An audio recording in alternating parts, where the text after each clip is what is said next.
You're probably here on the Subrosa Salvador Freecoaster bike review because I recommended it to you on the free bike recommendation.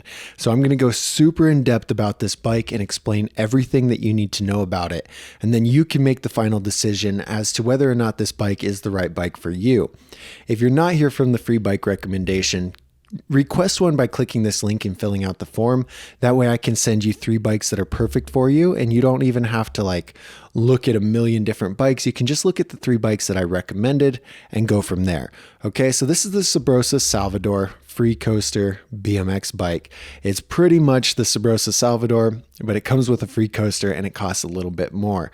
There's some slight changes in the geometry over the Subrosa Salvador Park, but we'll talk about it all right now. Let's get right into it. Before we start, I gotta let you know that I included chapters and timestamps and a bunch of helpful tools in the description. Feel free to skip around or to just look at the things that interest you. So these are the most frequently asked questions about the Salvador Freecoaster. So it's going to weigh 26.4 pounds, which is more heavy than the park version and then the Subrosa Salvador XL or the Subrosa Salvador. The Freecoaster version weighs significantly more because, well, Freecoasters tend to weigh a little bit more than cassettes, okay? How much does it cost? Well, the Subrosa Salvador Freecoaster right now costs $530. That price can change from time to time, so the link in the description is updated to take you to the shop that has it for the most affordable price. If it changes, that link gets updated, and if you find it cheaper somewhere else, make sure you let me know so I can update that link. Now, the next question is, can I upgrade this bike? And you're going to be happy to know that everything on this bike is fully customizable and fully upgradable as long as you replace a certain size item with the other appropriate sized item, right? You can't put 22 millimeter cranks on a 19 millimeter bottom bracket, but you can replace the cranks with any cranks that are 19 millimeter. You can replace the bars, you can replace the forks. This is fully upgradable, and we'll talk about which parts you should upgrade first at the end of the video. Does it have any pegs? No, the Salvador Freecoaster does not come with any pegs or any hub guards. However, like I said, this bike is fully upgradable and customizable, so you can buy universal hub guards and aftermarket pegs and throw them on this bike and it'll be grind ready. But as it comes out of the box, it doesn't come with any pegs or hub guards. The Salvador Freecoaster is equipped with Rant spring brakes. It's just a general Rant U brake. The hardware on the brake or the hardware on the frame is non-removable. So if you take the brakes off, which you can, you're going to have hardware still attached to the frame and you don't get a nice clean look like you might see on other brakeless bikes. It also has holes drilled for gyro tabs, but it doesn't come with gyro tabs and it doesn't come with a gyro, just standard straight cable U brakes. What options does it come in? Well, it only comes in a 21-inch matte trans blue, which is surprising to me. I would have expected it to come in a 20.5 or a 20.75, but the 21-inch matte trans blue color option is the only option you can get the Salvador Freecoaster in right now. The gearing on this bike is a Rant Moonwalker Freecoaster. It's a right-hand drive hub with a 9-tooth driver, making this bike 25.9, but a Freecoaster. So now let's talk about the sizing of this bike and help you determine if this 21-inch top tube is right for you. So the Salvador Freecoaster comes in a 21-inch top tube, and this is best for riders who are over 6 foot. Now, if you're like 6'8", 6'7", I don't know, man, BMX might not be right for you. You probably want to go with a 21.5 or even a 22-inch BMX, 22-inch wheels, 22-inch top tube. But if you're over 6 foot, I'd say between 6 foot, 6'5", the 21-inch top tube is good for you. Now, there are riders who ride this at 5'10", 5'11", and even 5'9", but these guys generally tend to have a big bike background. They have experience on a mountain bike or on a dirt bike or just a bigger bike in general. So going from, say, a mountain bike to a 21-inch BMX bike is going to feel good if you're 5'9", if you're 5'10", and you've been riding those bigger bikes. But for the average person who is just getting on the bike for the first time, you're going to want to be about 6 foot or taller to ride this 21-inch Salvador Freecoaster bike. Now, you'll see other geometries like the head tube angle, the chainstay length, the standover height, and these have a minuscule effect on the bike. The most important thing that you need to look for is top tube length. Make sure that you're the right size for the top tube length of the bike you're looking at. If you are, then you can look at these other geometries and kind of figure out how they're going to affect your riding. So the Salvador Freecoaster comes in a 75-degree head tube angle. A steep head tube angle is considered 76. It brings the front wheel closer, creating a shorter wheelbase because it's so much steeper, while a mellow head tube angle is like 74.5 or 74 degrees. This pushes the front wheel out farther from the back wheel, giving you a more mellow, longer wheelbase. It's going to feel more stable, more controlled. The Salvador Freecoaster is 75, which is right in the middle, so you shouldn't really worry about it one way or another. The standover height is 9 inches, and this is essentially how tall it is from the bottom bracket to the top of where the seat goes in. And 9 inches is standard on most BMX bikes. If it's shorter, you've got less seat up in your legs, you've got more room for foot tricks. If it's taller, it gives you more of a stability. It's easier to pinch, it's easier to grab the seat for certain tricks. So 9 inches is pretty standard. Now the chainstay is 13.2 inches, and this is essentially how long it is from the bottom bracket to where the wheel bolts on. You can adjust the wheel within that chainstay. So on center, the wheel is going to be 13.2 inches away from the bottom bracket. And this is okay, but for a taller rider, an extra tall rider, this might feel a little bit too small. You can get up to 13.4, 13.5 if you want something really long and really stable. And just wanted to give you heads up. If you're like 6'5", 6'6", this might feel a little bit small, especially if you run it slammed. So just keep that in the back of your mind. And the grand scheme of things, this is average. Chainstays are going to range anywhere from 12.5 to 13.5 inches. And so that puts 13.2 pretty much in the middle, but for a taller rider, it might be a bit more on the small side. The bottom bracket height is 11.6 inches, meaning that from the ground, the bottom bracket sits at about 11.6 inches. The higher this is, the more responsive your bike's going to feel since you're higher off the ground. The lower it is, the more stable your bike's going to feel since your feet are closer to the ground. 11.6 is pretty much in the middle of the two extremes that you would find, so it's not going to affect your riding one way or another. So that's the frame geometry, but now there's other geometries on the bike that you need to look at before you buy this bike. They're also just going to have a minuscule effect to the style of your bike and to how your bike feels, just like the other frame geometries.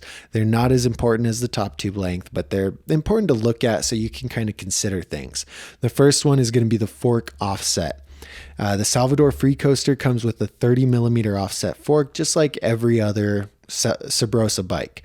Your fork offset can be anywhere from like 13 millimeters of offset all the way up to 32 millimeters of offset. So 30 is going to be closer to that 32 millimeter offset, putting it on the longer side of things.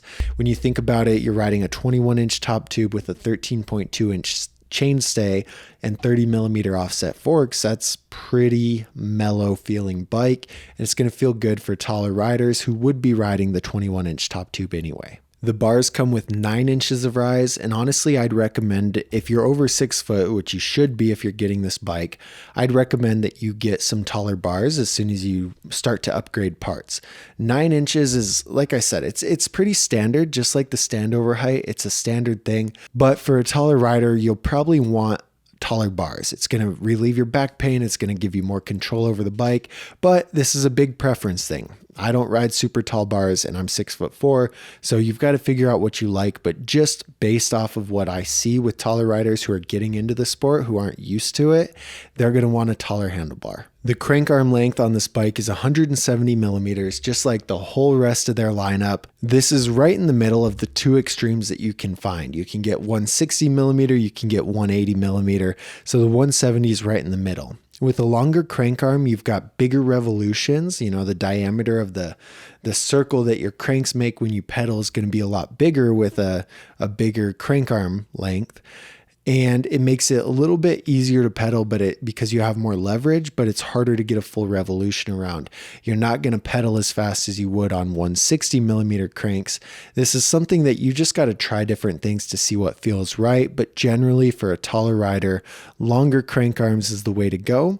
And so I think it's interesting that they have 170 millimeter crank arms on a 21-inch bike that's kind of designed for, well, taller riders. But 170 millimeter, if you hate it, if you hate how it pedals, that's probably why you might enjoy getting some bigger crank arms. I'm 99% sure that the stem is a 50mm offset stem. When you have a really long offset, it gets your bars farther away from your forks and farther away from your frame, giving you a more slow and stable steering response, where a shorter stem gives you a more responsive steering.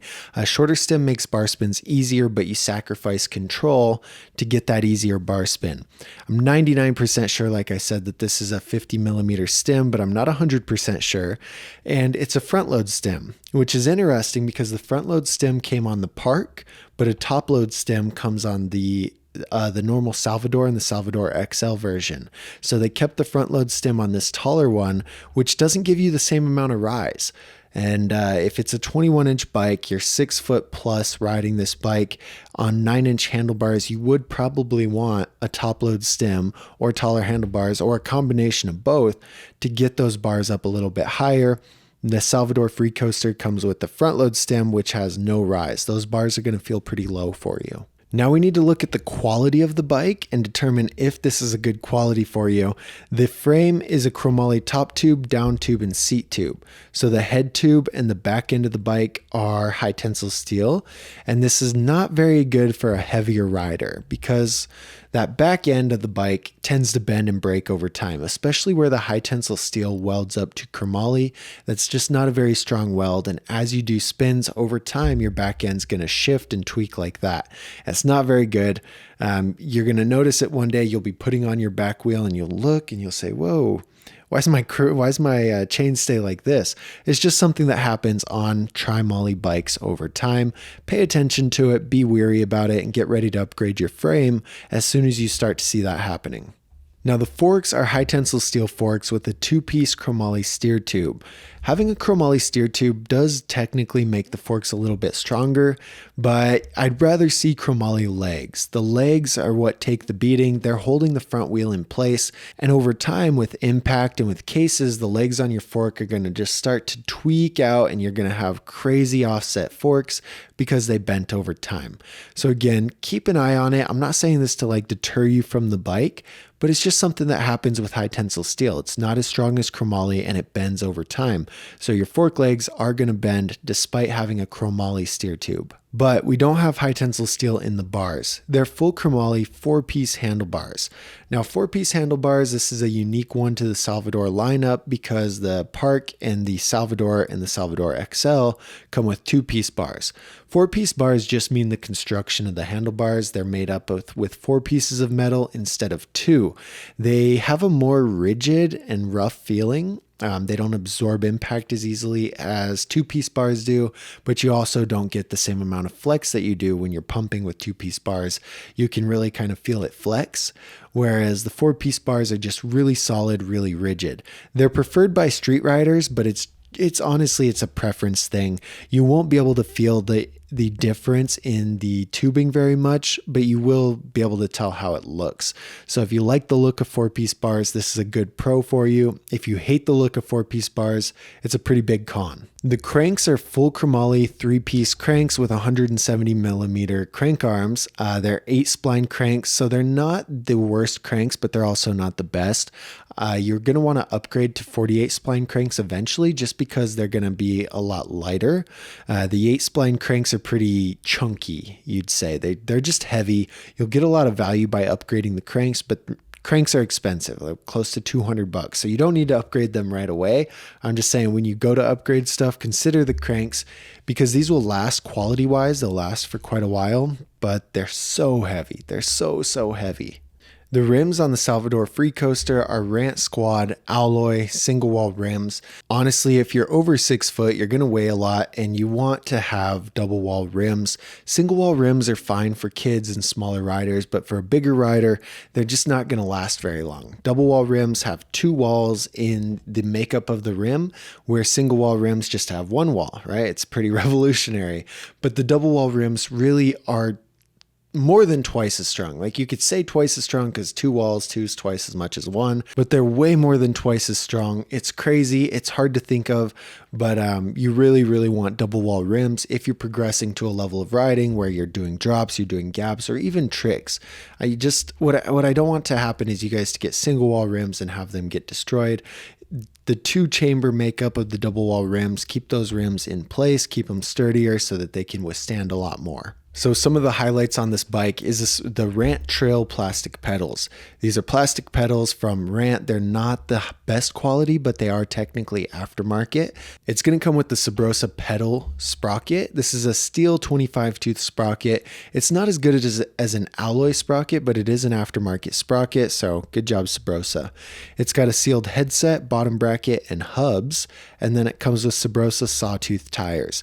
Now, these are the lower PSI sawtooth tires. For street riding, the PSI doesn't really matter that much. Now, the only Lowlight, the only real Lowlight on the parts package here is the 410 chain. The better quality Subrosa bikes get the Shadow interlock chain, which is one of the best chains money can buy. But if you are taller, you're bigger, you want to get a 510 chain at least. This 410 chain is not going to last you very long. And next thing you know, you're going to be flying through the air because your chain snapped, and we don't want that to happen. So if you get the Dougsterbob app, you can compare this bike to other different bikes and see how it ranks in quality, but it only scored a 4.2 in quality. Overall, 4.2 out of 10. It's not very good quality, but it's also not the worst. There's much worse options out there. Because of this 4.2 quality score, I wouldn't recommend the bike to anyone who weighs over 160 pounds. This is a weight limit provided by the Dougsterbob app. It's not a weight limit from Subrosa. They don't say any weight limit, but I promise you guys, over time, if you weigh over 160 pounds, this bike is going to break a lot faster than you would have hoped. There's different bikes in the scoring system that don't have a weight limit or have a 180 pound weight limit. And so you just got to find those bikes based on your weight. I don't know what your weight is. You know what your weight is, but I really would urge you against buying this bike if you're over that 160 pound weight limit. Now, certain bikes are better for certain styles of riding, and you need to find a bike that aligns with the type of riding that you want to do. The Salvador Freecoaster is actually best for dirt riding, despite you thinking it should be for street riding. I disagree with that. I think it's best for dirt riding. The Dougsterbob app thinks it's best for dirt riding, and this is mostly due to the standard oversized geometry that Subrosa applies to pretty much every single bike it makes, but they didn't add anything here to make it street specific except the Freecoaster. So it has a 2.89 street score, a 2.56 park score, and a 3.59 dirt score. There you go. There you go. Now, remember when I said earlier this bike is fully upgradable and fully customizable? You can upgrade this bike and customize it however you see fit. You don't have to get it and ride dirt, but as it comes right out of the box, it is going to be better for dirt riding. If you want to ride street, throw some pegs on it. If you want to ride park, throw a gyro on it. There's different upgrades you can do, but it comes for dirt, which is weird. You kind of let us down, Subrosa. So if I had to choose upgrades for this bike, the first one would be wheels. This is one that I recommend for pretty much every single bike around this level. You can get good wheel sets that don't weigh very much, that come with double wall rims, and you're going to see a big increase in quality on your bike. It's going to feel smoother, it's going to feel lighter, it's going to be stronger, and that's what you want. Wheel sets tend to be pretty expensive, but you're going to get a lot of value out of that upgrade. If you do upgrade the wheels, that'd be one of the first ones that I would do, just because of how much of an impact on your bike and your style it's going to have. The next one would be pegs and hub guards, because to me, this bike should be designed for street riding. It should score a lot higher on street, and it should come for street right out of the box. Most people like to ride street with a Freecoaster, and getting pegs and getting hub guards, you can have a better time riding street. How do you do feebles or double pegs without any pegs? Like, that's a big part of street riding. Manuals, 180s, feeble manuals, feeble up manual bar, like all these things, fakie feeble, fakie manual, there's so many things you're gonna need the pegs for. So it doesn't come with pegs. That would be my second upgrade for sure. And my third upgrade would be forks. I'm pretty disappointed in these 50% high tensile steel forks. The last thing I want you to do is hit a handrail, come up short, nose case, bend your forks in, and get hurt. Upgrade the forks. Now, these are pretty expensive upgrades except the pegs and hub guards. But by doing so, you're a couple steps closer to having a fully custom BMX bike, and that's the way to go. You buy a complete bike for $500. Over the next couple years, you spend another $1,000 on parts, and now you've got a fully custom BMX bike that is perfectly fitted for you, looks cool, rides cool, and everything. Now, if you think this is the right bike for you, you can click the button on the recommendation. It'll take you to the bike shop that has this bike for the cheapest price. It's always updated to make sure that it goes to the cheapest website. Right now, it's probably Dan's Comp. They've been the best so far. They're always helpful. They've always got the bike in stock, and they've always got it for the best price. So to be honest, I don't really recommend this bike. There's a very low chance that this was on your free bike recommendation. It's just, to me, as a 21-inch BMX bike for $540, the quality isn't really good enough for any rider who could ride it. Most people over 6 foot, most people around 6 foot are going to weigh pretty close to that weight limit, if not more. And you can get much better bikes for close to the same price. Now, the Kink Switch is about $70 more. It's a 20.75 inch top tube, but it has a free coaster. Or your next free coaster option would be the Kink Gap free coaster, which is only available in a 20.5. So I guess for a tall person, this is the most affordable free coaster BMX bike you can get, but I don't think the quality is there to justify this price tag. I don't know.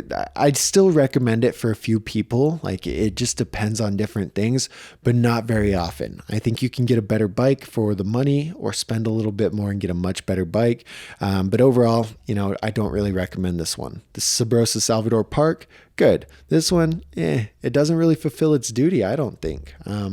But again, that's a lot of opinion. You'll have to make up your own mind. I want you to do the research yourself. I just want to help you find the right one. Do the research, pick the right bike for you. Now, YouTube thinks that the video on the screen right here is going to be a really good video for you. And let me know in the comments which bike you would like me to review next. Thank you so much for watching. Enjoy the rest of your day.